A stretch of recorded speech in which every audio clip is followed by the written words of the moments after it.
El ayak çekilince tek başına kalırsın dünyada. Etraf sessizleşince bir garip hüzün çöker insana.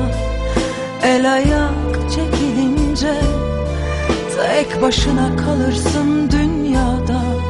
Etraf sessizleşince inan bu ev alışamadı hiçbir zaman sensizliğe.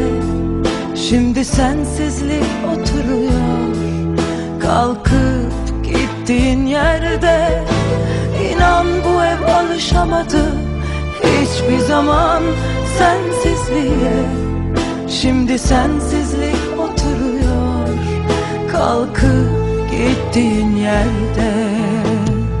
Yalnızlığa elbet alışır bedenim. Yalnızlıkla belki de başa çıkabilirim.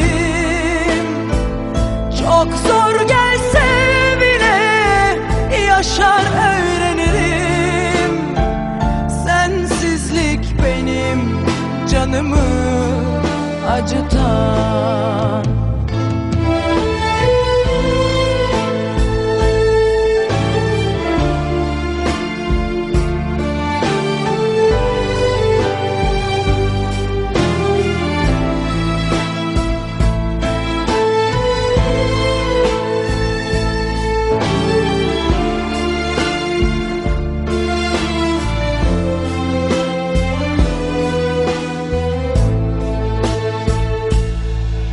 Bir derin korku düşer ruhuma, duvarlar seslenince. Karanlık oyun oynar aklıma, gölgeler dans edince. Bir derin korku düşer ruhuma, duvarlar seslenince. Karanlık oyun oynar aklıma, gölgeler dans edince. İnan bana alışamadım hiçbir zaman sensizliğe. Şimdi sensizlik dolaşıyor çıkıp gittiğin bu evde. İnan bana alışamadım hiçbir zaman sensizliğe. Şimdi sensizlik dolaşıyor çıkıp gittiğin bu evde. Yalnızlığa elbet alışır bedenim.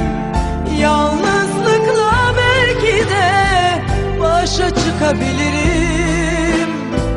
Çok zor gelse bile yaşar öğrenirim. Sensizlik benim canımı acıtan.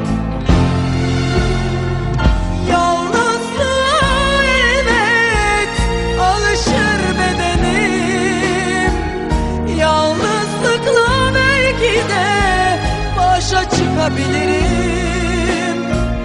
Çok zor gelse bile yaşar öğrenirim. Sensizlik benim canımı acıtan.